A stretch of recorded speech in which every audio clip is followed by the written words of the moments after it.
Nah, maka nanti oleh Sultan Takdir, beliau mendefinisikan budaya itu penjelmaan keaktifan budi manusia menanggapi persoalan-persoalan hidup dan nilai-nilai. Jadi budaya itu penjelmaan budi dan daya kita. Berarti apa?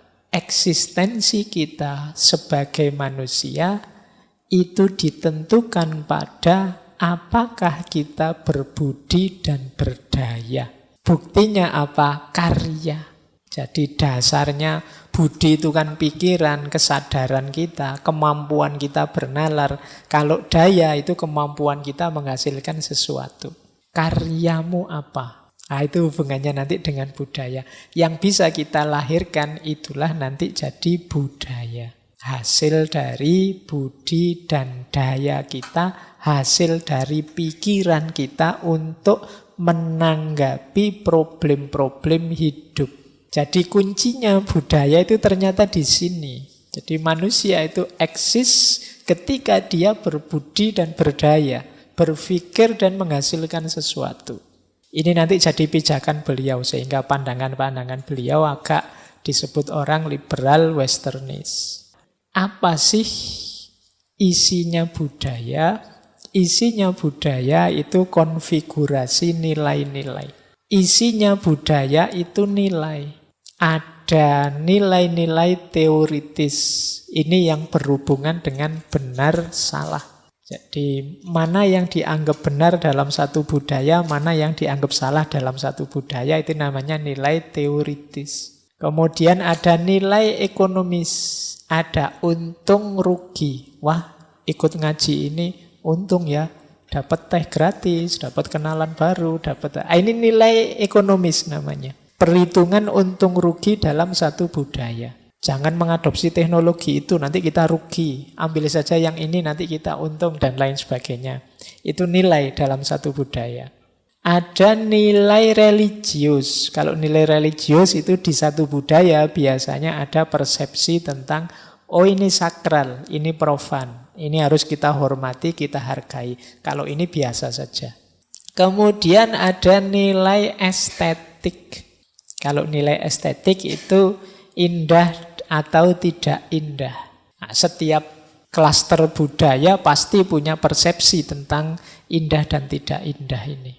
Kemudian ada nilai politis tentang kekuasaan dan ketundukan. Kita harus patuh pada siapa atau kita harus menguasai apa dan siapa. Nah, itu namanya nilai-nilai politik yang ada dalam satu budaya. Yang terakhir nilai sosial. Nilai sosial ini nanti hubungannya dengan siapa kita harus kerjasama, solider, dengan siapa kita harus cuek saja, egois saja. Kita urusi diri kita sendiri, kapan kita harus kerjasama, kapan kita ngurus diri kita. Ini nilai-nilai sosial. Nah, jadi isinya budaya menurut Sultan Takdir, ini mengutip Sprenger, jadi nilai-nilai. Dalam budaya ada nilai-nilai. Mana benar, mana salah. Mana untung, mana rugi. Mana sakral, mana profan. Mana indah, mana tidak indah. Mana kekuasaan, mana ketundukan. Oh, aku ini penguasa, aku ini pemimpin, jadi harus ngatur. Oh, aku ini yang dipimpin, jadi harus tunduk. Ini nilai politis namanya. Dan nilai-nilai sosial. Kapan orang solider, kapan orang ngurusi dirinya sendiri, dan lain sebagainya. Nah, jadi ini dasarnya untuk memahami budaya. Di setiap budaya pasti ada nilai itu. Saya lanjutkan. Dasar selanjutnya, ini masih belum polemik ya, masih teori-teori tentang budaya. Ada istilah dari Sultan Takdir, yaitu ini sebenarnya istilah dari tradisi ilmu sosial. Autopoiesis.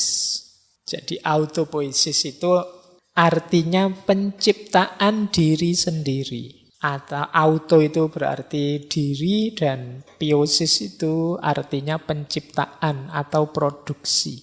Jadi ini satu sistem hidup ketika satu entitas bisa membentuk dirinya sendiri. Jadi ketika syarat-syarat tertentu terpenuhi tentu saja. Jadi ini nanti hubungannya dengan kemandirian. Self-creation, self-organization, self-referent, dan juga punya sistem yang tertutup dan terbuka. Jadi Sultan Takdir melihat bangsa Indonesia ini harus menuju ke sini. Jadi menuju kondisi self-creation. Bisa membentuk dirinya sendiri. Yang kedua self-organization, ngatur dirinya. Terus self-referential. Self-referential itu bahan-bahan yang aku butuhkan ada. Aku punya dalam diriku sendiri.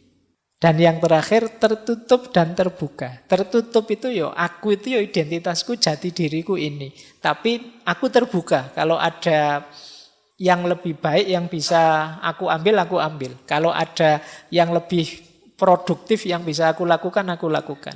Jadi aku seperti ini tapi tidak harga mati. Itu namanya sistem tertutup dan terbuka. Ini namanya autopiosis.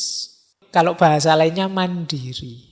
Kita jadi bangsa mbok yang mandiri. Self-creation, self-organization, self-referential. Tidak mandiri berarti tidak self-creation. Tidak self-creation itu berarti kita tergantung. Atau self-organization. Self-organization itu kemampuan ngatur diri.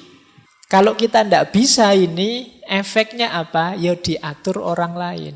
Butuh yang luar yang mengendalikan kita. Nah, jadi kalau satu bangsa kok tidak self-organization, ya mesti ada yang luar ikut ngatur. Karena kita tidak bisa ngatur diri kita sendiri.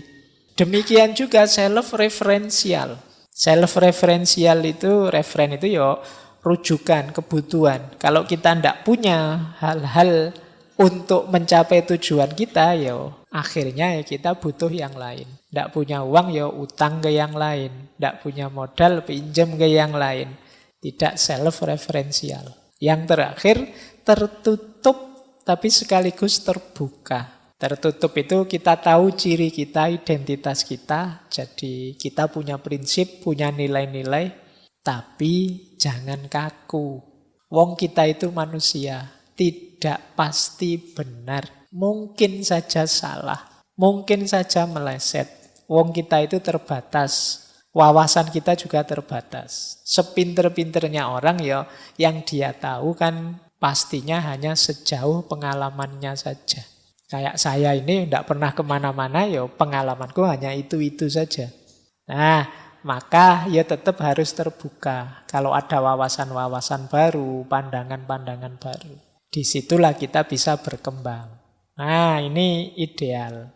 Namanya autopiosis. Orang yang mampu menciptakan dirinya sendiri, mengendalikan, mengatur dirinya, memenuhi kebutuhannya, dan tertutup sekaligus terbuka.